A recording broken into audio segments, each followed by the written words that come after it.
So, talking about all of that, what is something that you've had to overcome in your journey, in your career, and even as a leader, right?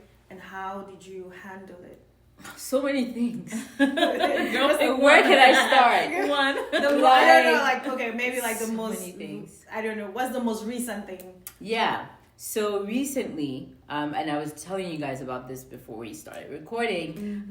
So at my job, I realized that, and it's something that maybe a lot of women or men can experience, is if you are working with leaders or teammates who don't have your back. Yeah. Right? Or if you feel like you're a target at work.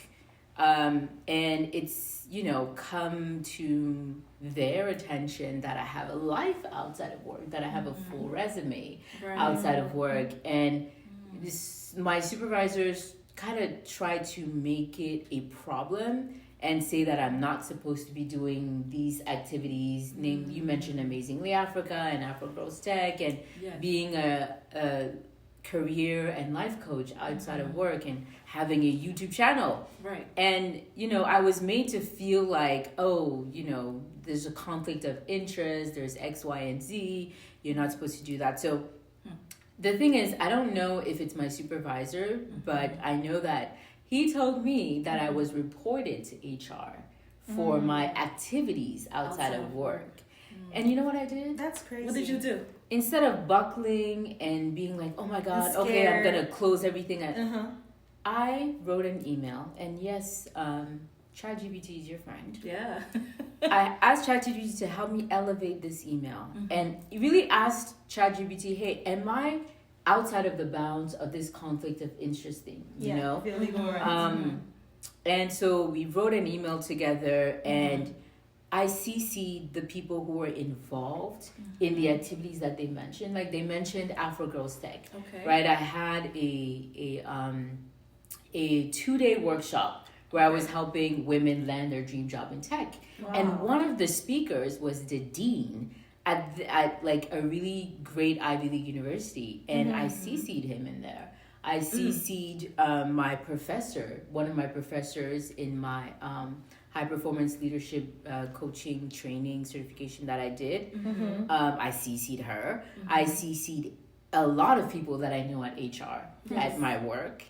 And you know what they said? I sent the email and they were like, oh my God, are you kidding me? Wow. This is not right.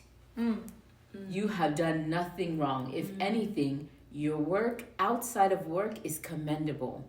It's not something that you should be punished for.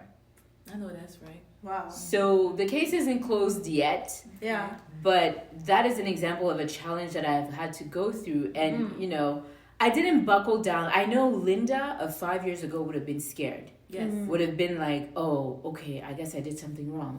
Okay. But instead, I used my network, my friends, the people that I had around me, and the tools at my disposal.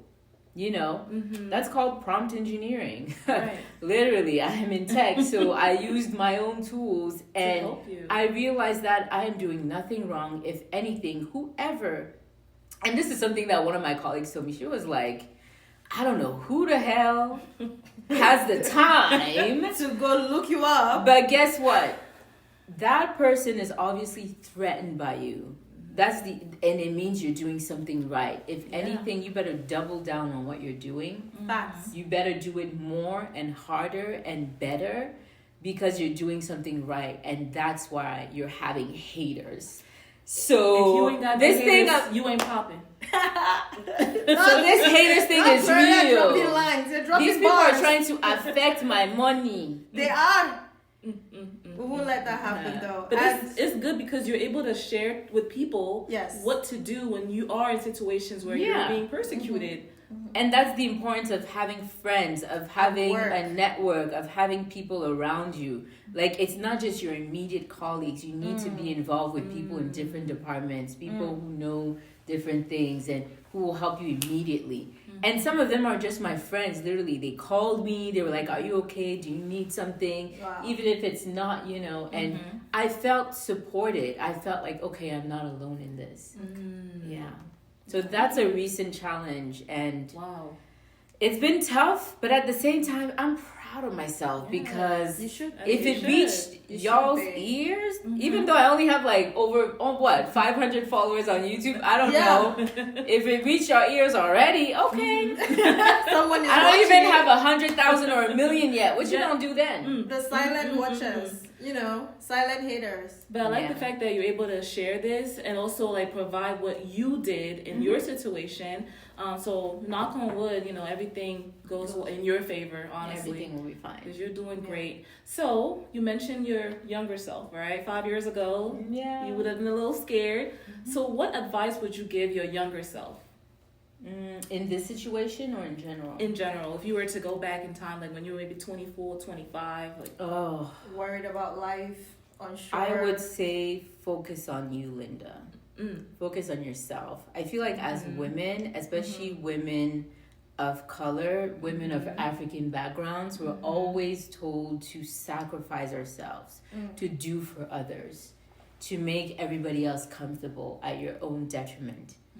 I am a recovering people pleaser, and I can say that out loud because I went through the coaching, through the therapy needed to realize that the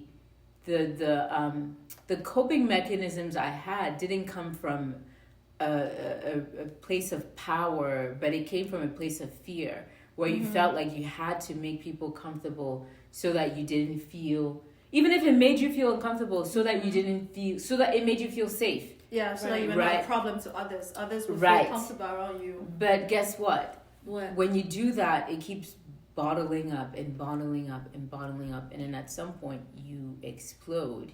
And you may not explode in a productive way, in a way that's healthy, right?